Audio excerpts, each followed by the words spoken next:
আসসালামু আলাইকুম। সম্মানিত দর্শক মন্ডলী, আমরা বলছিলাম যে আল্লাহ নবী বলেছেন কেউ যদি 6টি জিনিসের জিম্মেদার হয়, জিম্মেদারি নিতে পারে, তাহলে আমি তাকে জান্নাতে নিয়ে যাওয়ার ব্যাপারে জিম্মেদারি নিলাম। তার একটি হচ্ছে মুখে সত্য বলা, মুখকে গীবত থেকে রক্ষা করা। রাসূল সাল্লাল্লাহু আলাইহি ওয়াসাল্লাম বলছেন, মান কানা যা ওয়াজহান ফিদ দুনিয়া, যার দুনিয়াতে দুইটি মুখ হবে, অর্থাৎ একজনের সামনে এক কথা বলে আর একজনের সামনে আর এক কথা বলে, এই হলো দুনিয়াতে দুইটি মুখ। তো ইয়াকুনু ইয়াউমাল কিয়ামা লিসানানি মিন নারিন, বিচারের মাঠে তার দুইটি জিহ্বা হবে জাহান্নামের আগুনের। বিচারের মাঠে তার দুইটি জিহ্বা হবে জাহান্নামের আগুনের। ভয়াবহ ব্যাপার।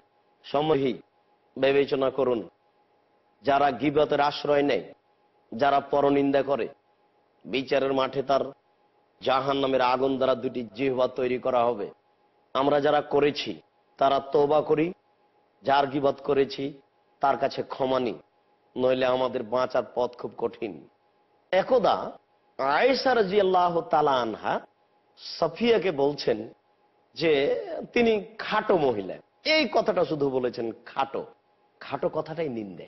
তখন আল্লাহ রাসূল বলছেন যে আয়েশা লাকাদ কুলতে কালিমাতান লাউ মুজাজাত বিমাইল বাহারে লা মাজাজাতহু, আয়েশা তুমি এমন একটা বাক্য বলেছো, এই বাক্য যদি সাগরের পানির সাথে মিশিয়ে দেওয়া হয়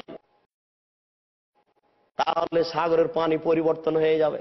মানে তুমি গীবত করেছো। সম্মানিত দর্শক মন্ডলী, এই বাক্যটাকে আমরা বুঝাতে সক্ষম। তিনি বলেছেন যে তিনি খাটো, এটা হচ্ছে গীবত, এটা হচ্ছে পরনিন্দা।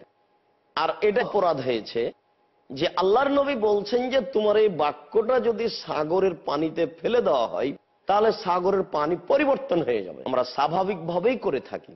আবু হুরায়রা রাদিয়াল্লাহু তাআলা আনহু বলেন, রাসূল সাল্লাল্লাহু আলাইহি ওয়াসাল্লাম বলছেন, আমার প্রতিপালক আমাকে উপরে নিয়ে গেলেন। তা আমি কতগুলি লোকের পাশ দিয়ে যাচ্ছিলাম। লাহুম আজফারুন মিন নহাসিন, তামার নখ, বড় বড় তামার নখ। ইয়াখমিসুনা বিহা উজুহাহুম ওয়া সুদুরাহুম, তারা তাদের এই নখ দিয়ে তাদের বুককে এভাবে খামচাচ্ছে।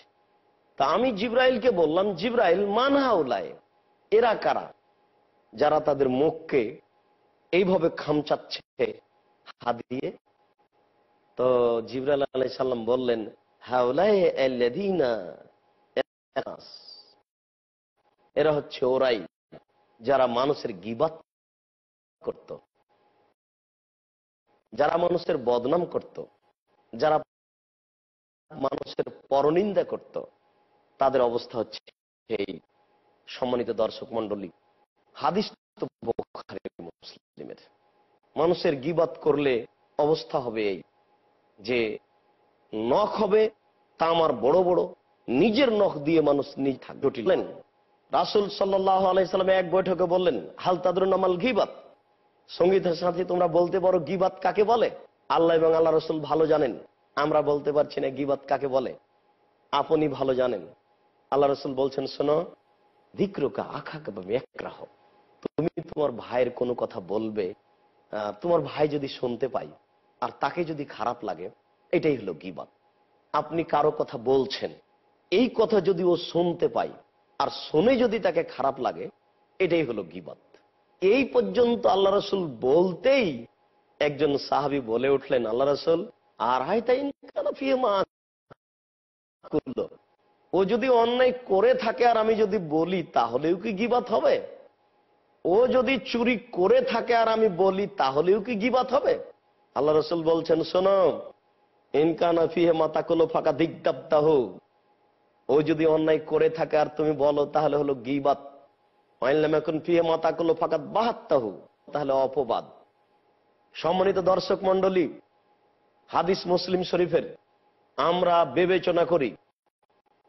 তিনি বলছেন, কেউ যদি অন্যায় করে থাকে, অশ্লীল কাজ করে থাকে আর আমরা বলি তাহলে গীবত, আর যদি না করে থাকে আর বলি তাহলে অপবাদ। দুইটার হুকুম দুই রকম। গীবতের হুকুম ভিন্ন, অপবাদের হুকুম ভিন্ন। গীবাতের হুকুম হচ্ছে যার গীবাত করা হয়েছে, পরনিন্দা করা হয়েছে, তার কাছে ক্ষমা চাইতে হবে, তাছাড়া ক্ষমা হবে না। আর অপবাদের শাস্তি হচ্ছে 40 লাঠি মারতে হবে। 40 লাঠি মারা ছাড়া এ ব্যক্তি পবিত্র হবে না। এ মানুষের উপরে অপবাদ লাগিয়েছে। আল্লাহর নবী বলছেন যে ধ্বংস হওয়ার 7টি কাজ আছে, তার একটি কাজ হচ্ছে ভালো মানুষের উপরে, ভালো নারীর উপরে অপবাদ। এতে মানুষ ধ্বংস হবে, তাকে 40 লাঠি ছাড়াও পবিত্র হবে না। অপরদিকে থাকলো গীবাত। তো গীবাত হলো মানুষের সাথে জড়িত পাপ।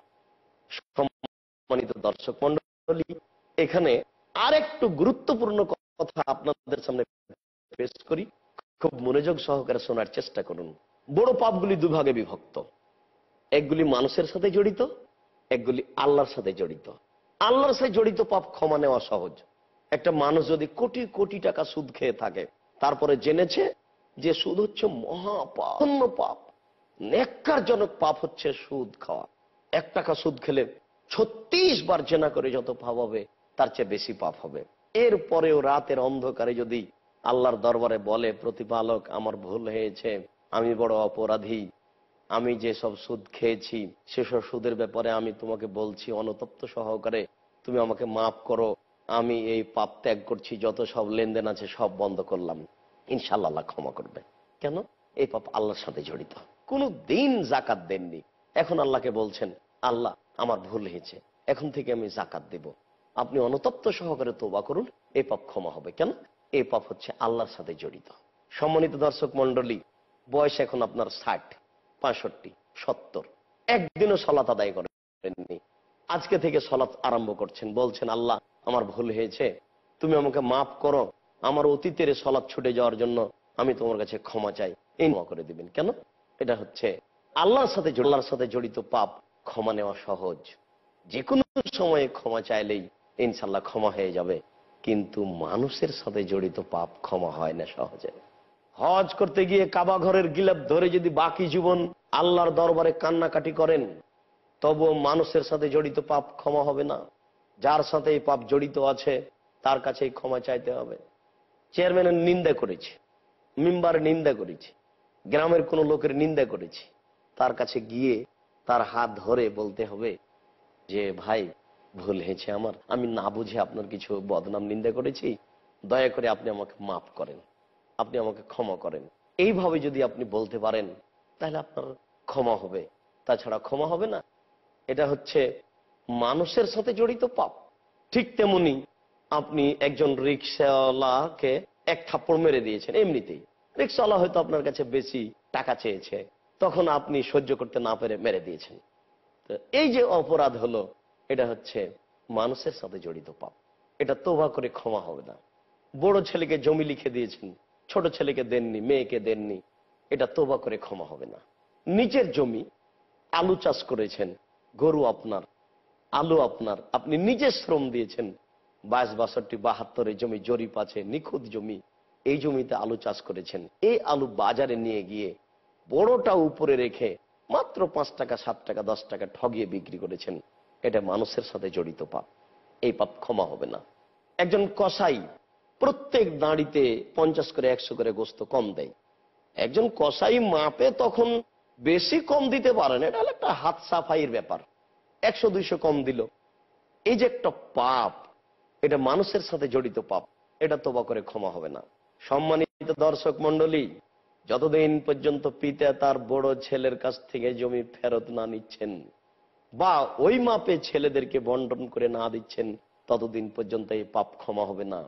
যত লোকের কাছে ঠগিয়ে আলু বিক্রি করেছে, সমস্ত লোকের কাছে যতদিন পর্যন্ত টাকা ফেরে, ততদিন পর্যন্ত এই পাপ ক্ষমা হবে না। একজন কসাই যত মানুষের কাছে এইভাবে গোস্ত বিক্রি করেছে, টাকা ফেরত না দেওয়া পর্যন্ত এই পাপ ক্ষমা হবে না।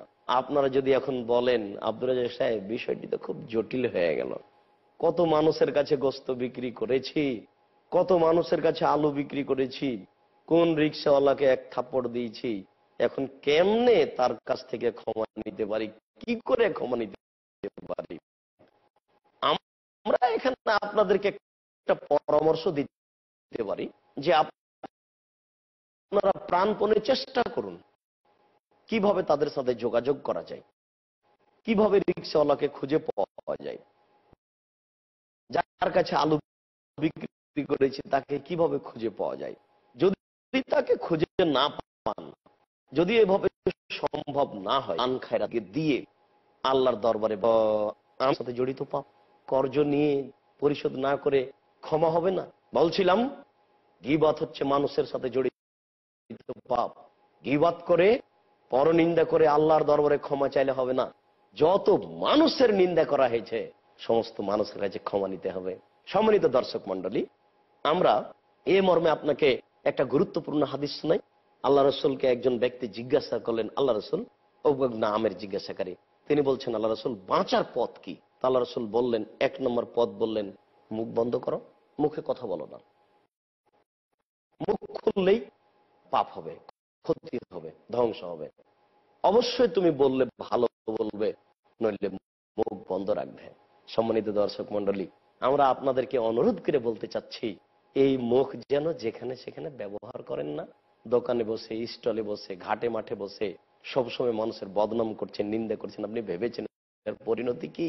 এই জন্য আল্লাহ রাসূল বললেন বাঁচার 1 নম্বর পথ হলো মুখ বন্ধ করা। আমি আপনাদেরকে অনুরোধ করছি,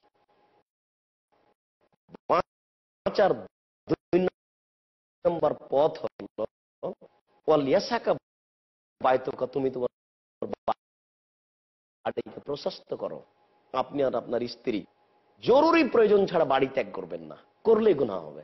আপনি, আপনার স্ত্রী, আপনার ছেলে মেয়ে জরুরি প্রয়োজন ছাড়া কেউ বাড়ি ত্যাগ করবে না। সম্মানিত দর্শক মন্ডলী, ক্ষতি আছে আপনার, জরুরি প্রয়োজন ছাড়া কোথাও যায়েন না। আল্লাহ রাসূল বলছেন তুমি তোমার বাড়িকে প্রশস্ত করো যেন তোমাকে ধরে, তোমার স্ত্রীকে ধরে। তারপরে তিনি বলছেন অবকে আলা খাতিয়াতেক, তুমি তোমার পাপের জন্য কাঁদো। সুন্দর করে ওযু করে 2 রাকাত সালাত আদায় করে পাপের জন্য কাঁদতে হবে, চোখের পানি ঝরাতে হবে, তাহলে বেঁচে যাবেন। সম্মানিত দর্শক মন্ডলী, বাঁচার 3টি পথ। 1 নম্বর পথ, মুখকে কন্ট্রোল করতে হবে, গীবত করতে হবে না। 2 নম্বর, বাড়িকে প্রশস্ত করতে হবে, বের হতে হবে না জরুরি প্রয়োজন ছাড়া। 3 নম্বর, রাতে উঠে যে কোনো সময়ে আল্লাহর দরবারে কাঁদতে হবে, আল্লাহ তুমি আমাদের প্রতি দয়া করো, আমরা যেন মুখকে কন্ট্রোল করতে পারি, আমরা যেন গীবত থেকে বেঁচে যাই। তোমার দরবারে এই দাবি, এই দাওয়া রেখে আজকের সংক্ষিপ্ত আলোচনা এখানে শেষ করছি। আসসালামু আলাইকুম ওয়া রাহমাতুল্লাহ।